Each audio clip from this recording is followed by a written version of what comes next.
News insight के साथ मैं हूं आमिर ज़िया। तो हुकूमत जनाब पाकिस्तान तहरीक इंसाफ के एहतजाजी कारकुनों को तो इस्लामाबाद से पसपा करने में कामयाब हो गई, लेकिन पाकिस्तान जो है बदस्तूर सियासी बुहरान की गिरफ्त में है। हुकूमती वज़रा और मुशीर बेशक रात गए होने वाले ऑपरेशन की कामयाबी पर खुशी का इजहार करते हैं, लेकिन हकीकत यही है कि पाकिस्तान में सियासी इस्तेहकाम के आसार जो हैं वो दूर दूर तक नज़र नहीं आ रहे। गुज़श्ता रात के ऑपरेशन ने पाकिस्तान की सियासी फ़ज़ा को न सिर्फ मज़ीद तल्ख़ बना दिया है, बल्कि महाज़राई बढ़ने के इम्कानात में भी जो है इजाफ़ा कर दिया है। हुकूमत ने अपनी तरफ से PTI पर मुज़ाकरात के दरवाजे भी बंद कर दिए हैं, जिसका मतलब यही है कि इसके पास मसले का हल सिर्फ डंडा है, लेकिन इस हिकमत अमली से खैर का पहलू निकलने के इम्कानात जो हैं उस पर एक सवालिया निशान है। दूसरी तरफ हम देखते हैं कि वज़ीर आला खैबर पख्तूनख्वा अली अमीन गंडापुर साहब कहते हैं कि जी धरना जो है वो जारी है। इनके बकौल ये एक तहरीक है जो साबिक़ वज़ीर आज़म इमरान खान के हुक्म के मुताबिक जारी रहेगी। इमरान खान ने कहा कि हम डी चौक जाएंगे, पुरअमन तरीके से जाएंगे, और पुरअमन तरीके से डी चौक से आगे हमने नहीं जाना। वो एरिया जहाँ पर इजाजत नहीं है, जहाँ पे खान साहब का इख्तियार है, ये कॉल खान साहब ने दी और खान साहब ने इस इख्तियार से दी कि ये धरना जारी रहेगा, उस वक्त तक जारी रहेगा जब तक मैं कॉल ऑफ नहीं करूंगा। तो पहली बात तो ये है पूरे पाकिस्तान की आवाम को कि धरना जारी है, कि ये एक तहरीक है। लेकिन इस्लामाबाद से पसपाई के बाद PTI की हिकमत अमली क्या होगी? वो अपने एहतजाज कैसे जारी रखेगी? क्या वो एहतजाज का मरकज़ दोबारा से इस्लामाबाद को बनाएगी या फिर इसका दायरेकार जो है मुख्तलिफ शहरों में फैलाएगी? क्या वो धरने पर बैठने की जो मुश्किल हिकमत अमली है उसी पर अमल पैरा रहेगी या फिर जलसा जुलूस और मुजाहरों पर इक्तफा करेगी? ये सब PTI की क़यादत के लिए सवालात हैं, लेकिन PTI के लिए सवालों की फहरिस्त सिर्फ यहीं ख़त्म नहीं हो जाती। खुद इसके कारकुन हमदर्द अपनी क़यादत की हिकमत अमली पर सवालिया निशान उठा रहे हैं। उनका कहना है कि जी चंद रहनुमाओं बशमूल अमीन गंडापुर को छोड़कर PTI के बहुत से दूसरे बड़े नाम एहतजाज के दिन क्यों गायब थे? डी चौक तक आने का फैसला कैसे हुआ? बुशरा साहिबा जो इनके बकौल गैर सियासी खातून है, वो पार्टी में फैसला साजी पर कैसे हावी हो गई और PTI की क़यादत जो है हुकूमती रद्द अमल का अंदाज़ा क्यों ना कर सकी, यानी कि एंटिसिपेट क्यों ना कर सकी? इतना बड़ा कामयाब शो हमने कराया, वर्कर आए, लेकिन लीडरशिप जो है वो सिवाय एक अली अमीन गंडापुर के बाकी लीडरशिप कहीं नजर नहीं आई। आपने कोई प्लानिंग नहीं की, आपने लोगों को निकाला। ये किसने रातों रात फैसला चेंज किया कि नहीं जी हमने तो डी चौक ही पहुंचना है? तो डी चौक पहुंचने का फैसला किसका था? बैरिस्टर सैफ कह रहे हैं कि बुशरा बीबी नहीं मानी। अगर बुशरा बीबी नहीं मानी तो बुशरा बीबी तो गैर सियासी खातून थी कि जिम्मेदारी हमारी लीडरशिप के ऊपर आती है कि वो बिल्कुल गायब रही। एक अली अमीन गंडापुर को कुर्बानी का बकरा बनाया गया। यानी कि सवाल ही सवाल, और इसमें एक चुपता हुआ सवाल ये भी है कि क्या ऑपरेशन के दौरान PTI के कारकुनों की हलाकतें हुई थी? कम अज़ कम समाजी मीडिया पर PTI और उसके जो हमदर्द हैं वो यही दावा करते हुए नजर आ रहे हैं, लेकिन हुकूमत इन इल्ज़ामात को भरपूर तरीके से सख्ती से जो है रद्द कर रही है। बकौल वज़ीर दाखिला मोहसिन नकवी साहब के अगर कोई हलाक हुआ है तो उसके जो कवायफ हैं वो सामने लाए जाएँ। जब से वो भागे हैं उसके बाद एकदम प्रोपेगेंडा शुरू हो गया कि जी 33 लाशें एक हॉस्पिटल में हैं, पता नहीं कितनी लाशें एक हॉस्पिटल में हैं। इनके लोग सुबह से हॉस्पिटल के चक्कर लगा रहे हैं। मुझे अगर कोई है तो नाम बता दें कि ये फलां बंदा। अभी तक कोई नाम या कुछ नहीं बता सके। एक दूसरे पर इल्ज़ामात की धूल अपनी जगह, लेकिन पाकिस्तान में होने वाले एहतजाज जो है बैनुल-अक़वामी मीडिया पर शह सुर्खी बना रहा। हत्ता कि बाइडन और ट्रंप इंतज़ामिया की अहम शख्सियात और एमनेस्टी इंटरनेशनल ने मंगल को इमरान खान की रिहाई और मुजाहिरीन के खिलाफ ताकत के इस्तेमाल का ख़त्म करने का जो है मुतालबा किया।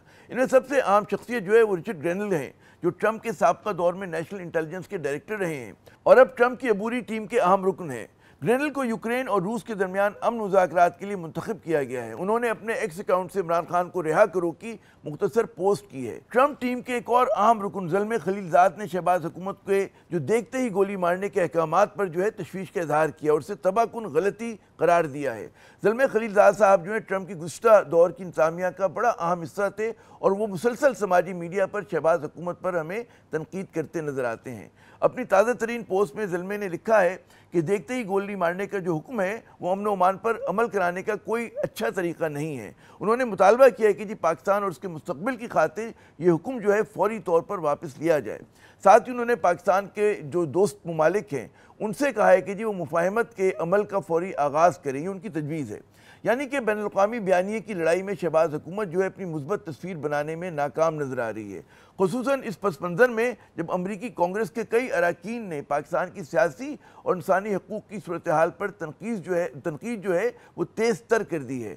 अमरीकी कांग्रेस के अरकान इमरान खान समेत तमाम सियासी कैदियों की रिहाई का मुतालबा करने के साथ एहतजाज और मीडिया खुसूसन समाजी मीडिया को बज़ोर क़ुव्वत दबाने के अमल की मजम्मत करते नज़र आ रहे हैं। इधर पाकिस्तानी सियासत की एक और मुतबर आवाज़ मौलाना फजल रहमान साहब का कहना है कि जी मुल्क में आज जो कुछ हो रहा है उसकी बुनियाद फरवरी 2024 में वोट की चोरी से पड़ी। लाड़काना में प्रेस कॉन्फ्रेंस से खिताब करते हुए उन्होंने कहा कि जी इस्लामाबाद में पुरतशद्दुद वाक़यात की शदीद वो मजम्मत करते हैं और जो अपने लिए कानूनी हक़ समझते हैं वही वो PTI और दूसरी जमातों के लिए भी हक़ समझते हैं। रिहाई कानून वगैरह वो भी अगर कोई मुज़ाकरात हो, कोई बातचीत हो तो रास्ते निकल आते हैं, लेकिन ज़बरदस्ती ये कहना कि वो कहें कि हम तो हर कीमत पर जेल में रखेंगे, आप कहेंगे हम हर कीमत पर निकालेंगे, तो इसका नतीजा सिवाय अनार की कुछ नहीं होगा। हम सब एक कौम है, एक मुल्क हैं और ये सारे मामलात जो हैं इत्तेफाक राय से होने चाहिए। तो जनाब बुनियादी बात यह है कि जी पाकिस्तान का सियासी बुहरान जो है वो बढ़ता दिखाई दे रहा है, क्योंकि पाकिस्तान की हुक्मरान अशराफिया जो है वो रियासत में उभरने वाले तजादात को हल करने के बजाय उन्हें बढ़ा रही है, जो कि ख़तरनाक सूरत हाल को जो है जन्म दे सकती है। जो सूरत हाल है बजाय इसके कि जी तवज्जो जो है बुनियादी मसले के हल के लिए हो, यहाँ मर्ज़ की अलामतों से जो है वो कुश्ती लड़ी जा रही है, यानी कि समाजी मीडिया के कान खींच दो, इंटरनेट बंद कर दो, इख्तिलाफ राय को कुचल दो। इन बातों से जो है मसला हल नहीं होगा बल्कि मज़ीद बढ़ेगा। हमारे आज के पहले मेहमान PTI के सीनियर रहनुमा मोहतरम रऊफ हसन साहब। रऊफ साहब, सबसे पहले तो ये बताइए कि PTI जो है उसने कहा कि हतमी धरना होगा, पहुंच भी गए D चौक पे, लेकिन फिर फ़ौरन ही पसपाई हुई और अब हम देख रहे हैं कि पार्टी के अंदर से तनकीद हो रही है इस मामले के ऊपर।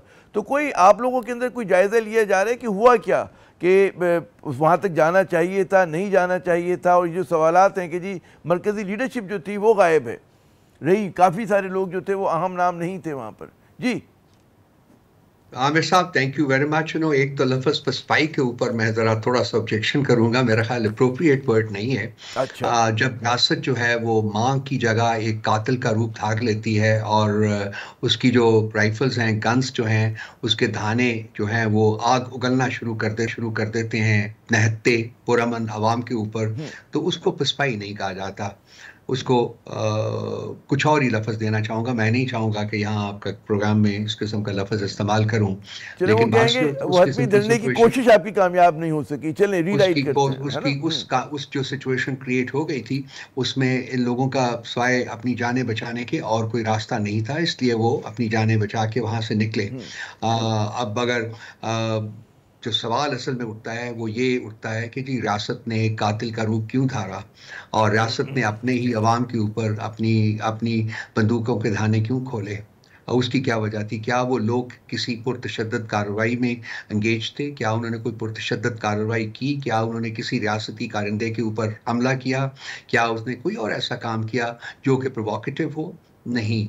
तो एक अनआर्म्ड नहत्ते पुरअमन शहरियों के ऊपर रियासत का वार जो था, कातलाना वार, खता कलामी करने दें। मुझे ये बताइए कि जो वज़ीर दाखिला हैं मोहसिन नकवी साहब, वो बार बार आके कह रहे हैं मीडिया के टॉक्स के अंदर कि जी गोली नहीं चलाई गई, और अगर कोई है मतलब है कि लोग अगर जहाँ बहक हुए PTI के तो उनके हमें डिटेल्स दे दें, कवायद से आगाह कर दें। तो ये बात तो बिल्कुल हो रही है और हम देख रहे हैं PTI की तरफ से मुतदाद फिर नंबर्स आ रहे हैं, कोई आपका रहनुमा कुछ नंबर दे रहा है, कोई कुछ दे रहा है। तो ज़ाहिर है कि समाजी मीडिया की अलग फिर एक उसके ऊपर दावे हैं। तो इस चीज़ को मतलब है कि कोई कहते हैं ना कि बॉडीज़ कहाँ हैं, कहाँ पे वो लोग हैं। जी मैं अर्ज करता हूँ आमिर साहब, हमारे पास इंफॉर्मेशन जो है वो स्पोरेडिक इंफॉर्मेशन आई है लोगों से जो ग्रास रूट्स के ऊपर हैं, उन्होंने जिसको गिरते हुए देखता है, फौत होते हुए देखा है, उसकी हमारे पास इंफॉर्मेशन मौजूद है, लेकिन हम उस इंफॉर्मेशन को रिलायबल नहीं समझते, इसलिए हमने 2 हॉस्पिटल्स में बॉडीज जाती हैं। आपको पता है, आप इस्लामाबाद को बड़ी अच्छी तरह जानते हैं, यहाँ एक पिम्स है और एक पॉली क्लिनिक है, ये गवर्नमेंट के हॉस्पिटल है, और यहाँ से हमने हमारी बहुत सारी टीम्स गई हैं इंफॉर्मेशन हासिल करने के लिए, लेकिन उन्हें कोई इंफॉर्मेशन नहीं दी जा रही। आपको पता है कि OPD आउट पेशेंट जो डिपार्टमेंट होता है वहाँ रजिस्टर पड़ा होता है, वहाँ इनकमिंग पेशेंट्स और outgoing patients know whether dead और अलाइव उनको एंट्री की जाती है। वो OPD रजिस्टर्स जो हैं वो भी गायब हैं, जो भी उन तक हमने मांगा कि वो उन तक हमारी रसाई मुमकिन बनाया है तो उन्होंने कहा जी कि वो हमारी कस्टडी में भी नहीं है, वो यहाँ से लिए जा चुके हुए हैं। इंस्ट्रक्शंस वहाँ के डॉक्टर्स को मिनिस्ट्री की तरफ से दी जा चुकी हुई हैं कि जी किसी किस्म की कोई इंफॉर्मेशन शेयर नहीं करनी। इन हालात में इसी वजह से, इन वजूहात से, चूंकि हमारे पास अभी तक फाइनली कंफर्म डेटा और फिगर्स नहीं है, इसलिए हमने उनको पब्लिक नहीं किया। हम नहीं चाहते कि जो हमें बताया गया है लोगों की तरफ से इंफॉर्मेशन, उसकी बेसिस के ऊपर कोई नंबर जो है वो कम्युनिकेट करें। हम नंबर्स कम्युनिकेट करेंगे once we have a confirm data.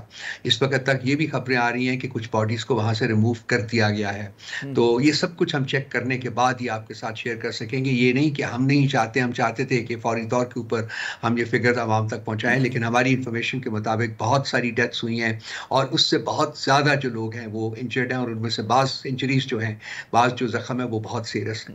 अच्छा रऊफ साहब, अब ये बात हुई कि जैसे आज अली अमीन गंडापुर साहब ने कहा कि जी वो तहरीक जो है वो जारी है, धरना जारी है, तो उस धरने के खतोखाल क्या होंगे? जो मैंने इब्तदाई कलमात में भी सवाल उठाया था कि मरकज़ दोबारा से इस्लामाबाद होगा या फैलाएंगे, क्या होगा तर्ज़ एहतजाज, क्या अपनाया जाएगा?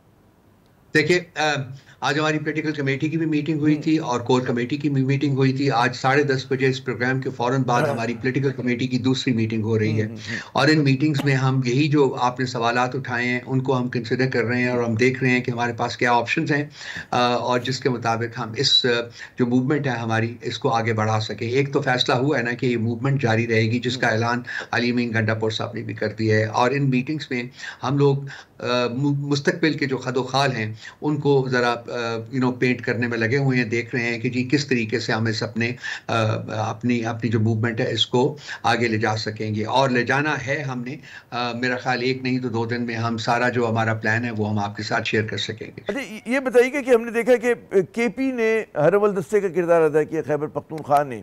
पंजाब से जो मोबिलाइजेशन की लोग तवक्को कर रहे थे वो नहीं हुई, भत्ता के जो आपके सीनियर रहनुमा थे वो भी नजर नहीं आए, क्या वजह थी इसकी?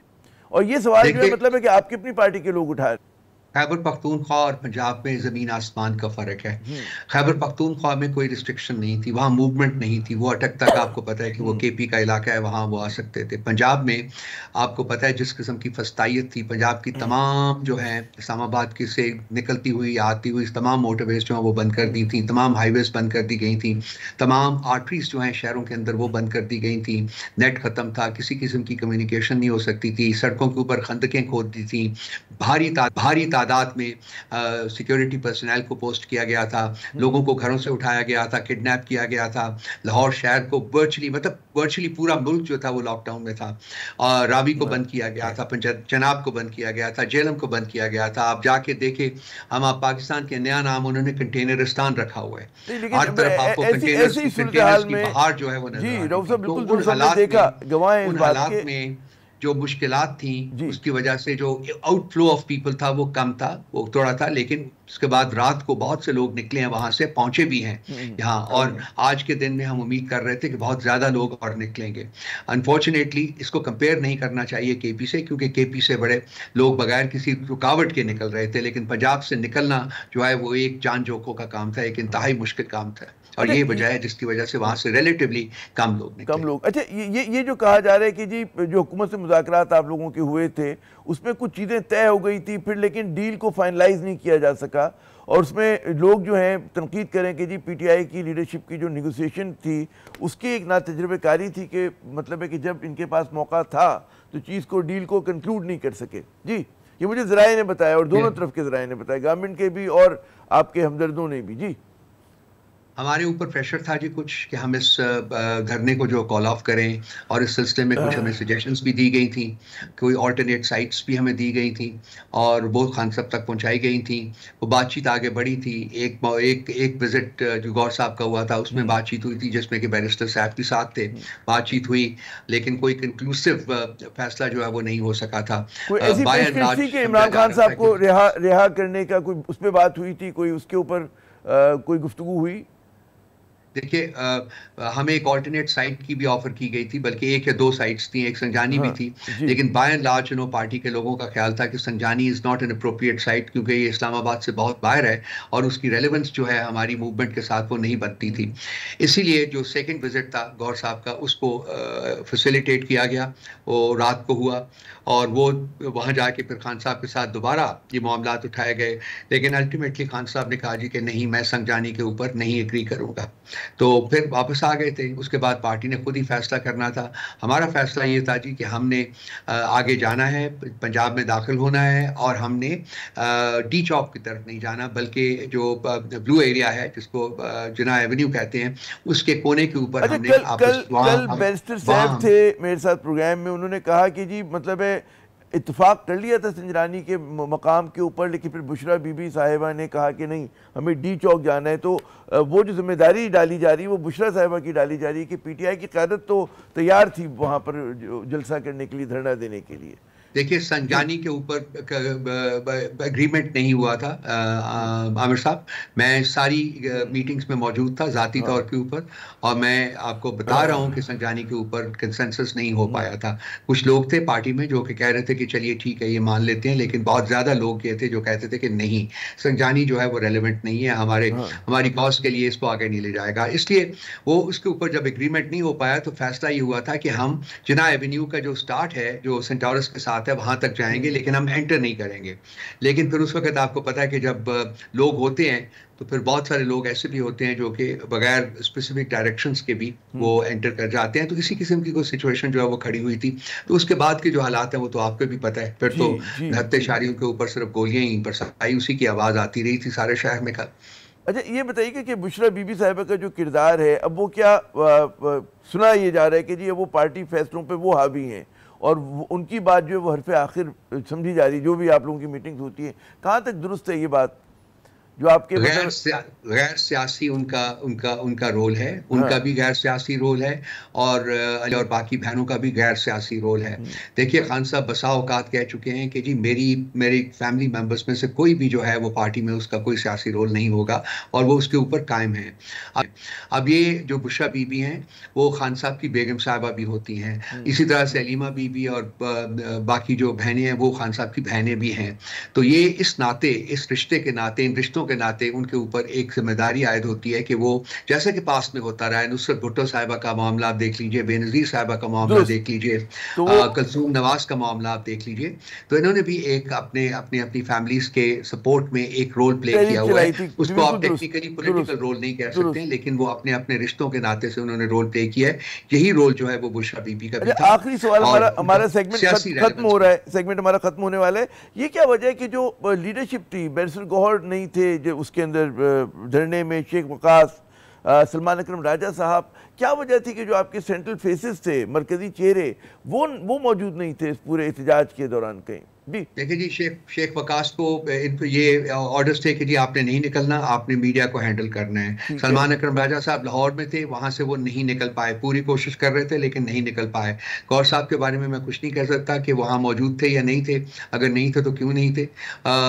आवाम का गुस्सा है जी, हमारे फॉलोअर्स का, हमारे दोस्त हैं सारे, उनका गुस्सा डेफिनेटली है। जिस तरीके से रियासत ने बर्ताव किया है, रवैया उनका अपनाया है, वो मैंने जैसा कि पहले अर्ज किया है कि वो तो कातिल का रवैया होता है, वो मां का नहीं होता। तो उस सिलसिले में जो सवालात बहुत सारे, लेकिन वो जो क्रिटिसिज्म है वो हमारे सर आंखों के ऊपर, मैं ये कहता हूँ उसका, वो हमारी पार्टी के हैं, हमारे अपने हैं, और वो हमारे अपने ही रहेंगे।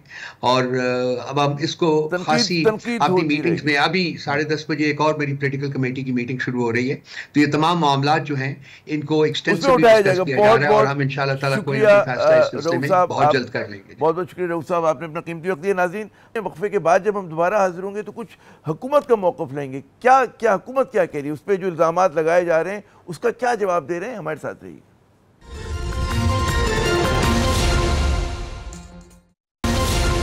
जनाब, प्रोग्राम के सिलसिले में हमारे खुसूसी मेहमान हैं मोहतरम बैरिस्टर अकील मलिक साहब, adviser to the prime minister on legal affairs हैं, नून लीग के सीनियर रहनुमा हैं। बहुत शुक्रिया मलिक साहब अपना कीमती वक्त देने का। ये बताइए कि गुज़श्ता रात के ऑपरेशन के बाद आप समझते हैं कि पाकिस्तान का जो है सियासी बहरान ख़त्म हो गया, और क्या हुकूमत ने जो कहते हैं ना मुज़ाकरात के दरवाजे बंद कर दिए, उससे मसले का हल निकल आया? प्रोग्राम के सिलसिले में हमारे मेहमान हैं जनाब बैरिस्टर अकील मलिक साहब, adviser to the prime minister on legal affairs.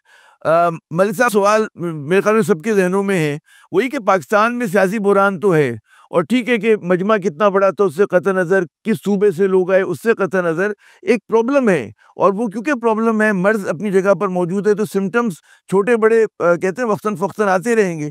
तो उसमें फिर हुकूमत जिस तनाज़ुर में अगर मुज़ाकरात के दरवाजे बंद कर दिए, तो आपके ख्याल में अच्छी हिकमत अमली है? बैठ के सेटल नहीं करना चाहिए कि वंस फॉर ऑल जी, मतलब है कि जो उनकी शिकायतें हैं, जो जायज़ शिकायतें, उनको एड्रेस किया जाए, जहाँ पर आप लोग अपनी बात मनवा सकते हैं मनवा लें। जी। देखिए, इनकी तमाम तर जायज़ बातें जो है वो उसके हमने बिल्कुल नेगोशिएट भी किया है, और आपके सामने है कि हुकूमत ने जितनी लचक का मुज़ाहिरा किया है वो आपके सामने है। डिस्पाइट द फैक्ट कि इन्होंने कोई किसी किस्म की इजाज़त के लिए जो है इस्लामाबाद के एडमिनिस्ट्रेशन को अप्रोच भी किया कि इस्लामाबाद हाई कोर्ट में जो पिटीशन दायर हुई है, इस्लामाबाद हाई कोर्ट के खिलाफ फैसला है कि बगैर इजाज़त आप किसी किस्म का कोई भी एहतजाज जो है तुम नहीं कर सकते, क्योंकि कानून है यहाँ पे। डिस्पाइट ऑल ऑफ दिस, हमने इनके साथ नेगोशिएट किया, हम इनके साथ बैठे, मुज़ाकरात हुए, हमने इनको ऑफ़र किया कि आप संजानी में जो एक कानून बन चुका है कि मौज़ा संजानी में जो है वो एहतजाज होगा, और आपने अगर धरना देना है, पड़ाव करना है, या जो भी आप करना चाहते हैं तो आप संजानी में जो है वो कर लें। और वहाँ पे तमाम तरह की पार्टी की लीडरशिप की मानगी सिवाय एक खातून के जो कि बज़िच्ची के डी चौक के जाना है, और she was after the blood of course, you know. अब 4 एहलकार तो कम से कम आपको पता है कि 3 रेंजर्स की शहादत हुई, और एक एफसी के पुलिस की जो स्पेशल थी उनकी शहादत हुई, वो तो सबने देखा। लेकिन अब जो है तमाम तरह किस चीज़ पे सियासत की जा रही है कि शायद इनके लोगों की शादी है, तो वो तो पोली क्लिनिक ने तो सामने वाज़े तौर पे कह दिया स्टेटमेंट के थ्रू कि कोई ऐसा इंसिडेंट नहीं हुआ, और ये लोग आम थे। अगर वापसी में भगदड़ मचा के जब ये लोग भागे और गए, तो क्या इसमें ये भी it can not be ruled out कि इन्होंने अपने लोगों को मार दिया हो खुदा ना खास्ता, और अब उसके ऊपर सियासत करने। अच्छा, कोशिश पर ये बताइए, एक ज़माने में मतलब आपकी बड़ी गहरी नज़र है सियासत पे भी, अदालत पर भी, कानून पे भी। इस ज़माने में पाकिस्तान में एहतजाज करना बड़ी आम सी बात होती थी, मामूल की बात होती थी। अब पीडीएम के दौरे हुकूमत का जो था, और फिर नून लीग का, माशाल्लाह नून लीग लेड गवर्नमेंट है, उसमें एहतजाज को मुश्किल बना दिया गया। ऐसी कानून साज़ी कर दी गई जो लोग कहते हैं कि जी आइन की रूह के मुनाफ़ी है। तो एहतजाज तो आइनी हक हुआ करता है। जी। देखिए, आमिर साहब एहतजाज से कोई मना नहीं कर रहे हैं, और एहतजाज वाक़ई इनका आईनी हक है, एहतजाज करना है तो एहतजाज करें। लेकिन जब आप देख तमाम तर सर्कमस्टांसेस को देखें ना, आपने एक इतना इंटरनेशनल जो है आपका बायलैटरल विजिट हो रहा है बेलारूस का, और उसमें बेलारूस के प्रेसिडेंट आए हुए हैं, उनके साथ डेलीगेशन आई हुई है। अब उस हवाले से जो है बिलखुसूस उसी मौके पे और वहीं पे आके आपने डी चौक में, चूँकि सेंसिटिव रेड ज़ोन, आप इजाज़त नहीं दी जा सकती। हमने डी चौक की तरफ नहीं आए, हमने कभी डी चौक की तरफ नहीं कहा। हम श्रीनगर हाईवे पे हमारे तो सेटिस्फैक्शन हो जाती थी कि हम वहीं पे ही जो है एहतजाज करें। उस टाइम कानून नहीं बना था, अब कानून बनाया इस वजह से कि कम से कम एक जगह मुख्तस हो। दुनिया के जितने भी कैपिटल्स हैं, वहाँ पे एक जगह मुख्तस होती है और वहीं पे एहतजाज होता है। वहाँ पे एहतजाज करने के लिए इजाज़त लेनी ज़रूरी होती है, जिस तरह दुनिया के दीगर ममालिक और दुनिया के दीगर कैपिटल्स में इजाज़त दी जाती है लोकल एडमिनिस्ट्रेशन से। ये कम से कम पूछते तो सही, इजाज़त तो लेते, कोई दरख्वास्त दायर करते। अगर हम इजाज़त ना देते तो वो फिर we would have been at fault, that would have been our mistake and वो हमारी शॉर्टकमिंग होती। लेकिन हमने तो इनको बगैर इजाज़त मांगे मुज़ाकरात करके इनको जगह मुख्तस कर दी। फिर वहाँ पे क्यों नहीं जाएगा? जो पार्टी का ठीक है यार, पीटीआई की लोधियाला भी वो भी मान दिया, तो भी मान गए। उनकी अपनी पार्टी के स्पोक्स पर्सन आमिर साहब ये कंफर्म कर रहे हैं कि अडयाला में बैठे इमरान खान साहब तक मान गए थे कि आप सिंजानी करने, तो देन व्हाई? अच्छा, पीटीआई के लोगों को कहने के जी जब हम इजाज़त तलब करते हैं, एनओसी लेते हैं, तो बड़ी दूर दराज का मुकाम दे दिया जाता है, उसके बावजूद भी रास्ते बंद कर दिए जाते थे। इस मरतबा जो हुआ वो ये हुआ कि देखने में आया कि जी मुज़ाहिरीन की ख्वाहिश होती है कि जी रास्ते बंद हों, शहर बंद हो, मार्केट्स बंद हो। हुकूमत ने जो स्ट्रेटजी अपनाई है कि खुद कंटेनर लगा दो, सड़क को खोद दो, या आपके ख्याल में नेक नामी कमा रही है हुकूमत के लिए, या एक आपको गैर मकबूल बना रही है, या इस मतलब ये बजाय ताकत के मज़हर की कमज़ोरी का मज़हर लगता है? मैं परसेप्शंस की बात कर रहा हूँ। ठीक है, मैं समझता हूँ ये इसमें कोई ऐसा कोई मंफी परसेप्शन नहीं है हुकूमत के पार्ट पे, और वो इस वजह से है क्योंकि जब आपने इजाज़त ही नहीं दी, जब आप लाउड एंड क्लियर कह रहे हैं कि हम आएंगे, डी चौक आएंगे, वहाँ पे पड़ाव डालेंगे, वहाँ में धरना देंगे, हम देखते हैं हमें कौन कैसे जिस तरह हुकूमत को ललकारा जा रहा है। और ये कोई ज़्यादा दूर की बात नहीं है, माजी में ही आपने हाल ही में देखा बल्कि कि ये तमाम पे चीज़ें जब कितनी दौरा हुकूमत थी, अभी आर्टिकल 245 रिमूव हुआ था, तभी एहतजाज जो है हम भी जब करते थे तो हमारे भी शक्तियाँ थी, लेकिन डिस्पाइट ऑल ऑफ दिस आपको भी याद होगा कि सीधी स्ट्रेट शूटिंग की इन्होंने इजाज़त उस टाइम दी थी, और टीएलपी का जब एहतजाज था, ये तो it's easier said than done. इनके अपने दौरे हुकूमत में तहरीक लब्बैक का जब उन्होंने एहतजाज किया और फिर उनकी ऊपर स्ट्रेट फायरिंग की गई और उनके लोगों को वहाँ पे शहीद कर दिया गया, उनकी पार्टी के लोगों को मार दिया गया। This is not too far behind us. Sir अगर मुझे इजाज़त है मलिक साहब, अगर एक छोटा सा वक्फा ले लें, वक्फे के बाद जब आते हैं एक और बड़ा आम सवाल है। उस सवाल ये कि जी बैनुल-अक़वामी सतह के ऊपर जिसका रद्द-ए-अमल आया है हुकूमत की हिकमत अमली का, उस पर ज़रा आपसे बात करते हैं, लेकिन वक्फे के बाद।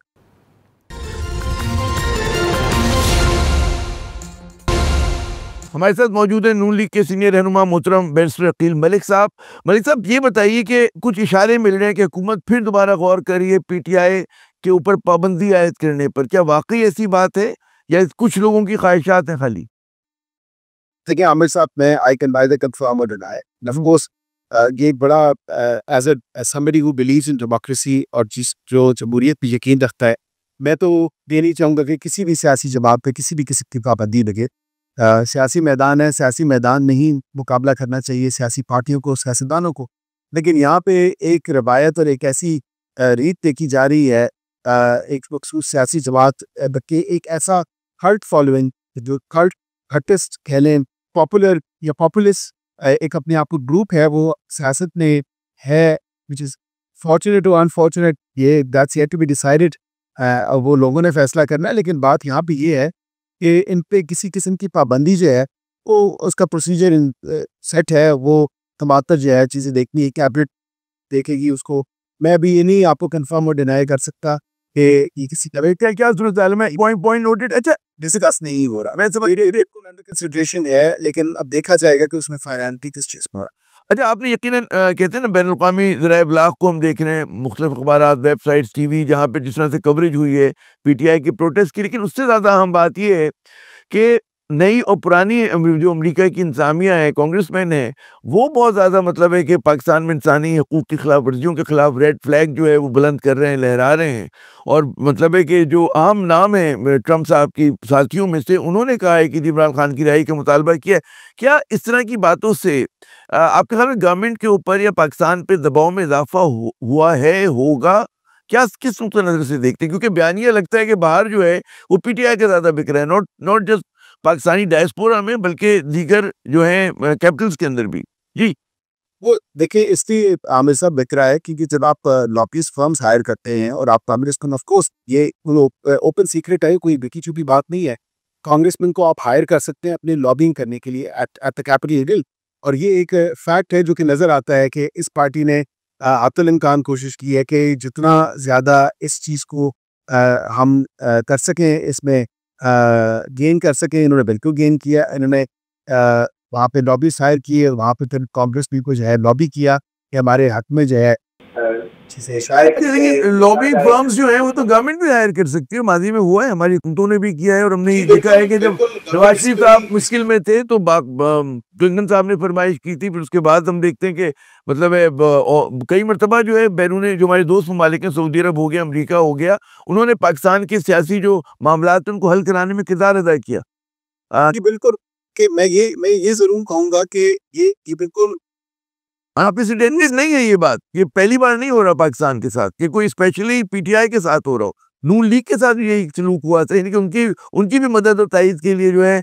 बयानात आए थे और वहाँ के सदर ने अपना किरदार अदा किया था। जी जी बिल्कुल, लेकिन देखिए कानून जो है वो वाज़ेह है, और आपको नज़र आ रहा है कि तमाम तर जो कानूनी मराइल हैं वो कंप्लीट होने हैं। जितने भी केसेस हैं उनमें वो कंप्लीट होंगे, तभी जाके जो है कोई रिलीज दे सकता है। ये नहीं हो सकता कि अमेरिका की फरमाइश पे या अमेरिका की कांग्रेसमैन की फरमाइश पे जो है इमरान खान साहब को रिहा करते, किस तरह पॉसिबल है? It's the law of the land. You can't actually just go on and से कि आप इमरान खान साहब को रिलीज कर दें जी, क्योंकि अमेरिका की फरमाइश है या अमेरिका की किसी कांग्रेसमैन की फरमाइश है। इसमें इमरान खान की फरमाइश पे ही नहीं हो रहा। वो कह रहे हैं जी समाजी मीडिया पे पाबंदी है, इख्तिलाफ राय को कुचला जा रहा है, एहतजाज की इजाज़त नहीं दी जा रही। तो एक पूरा सिर्फ इमरान खान ही की बात नहीं हुई, और भी चीज़ों पर बात हो रही है। जी देखिए, एक इख्तिलाफ राय को किधर कुचला जा रहा है? आप मुझे ये बता दें कि जिसका जो दिल आता है, इस पार्टी की कीबोर्ड वॉरियर्स है वो फ्रीडम ऑफ एक्सप्रेशन इस्तेमाल कर रहे हैं।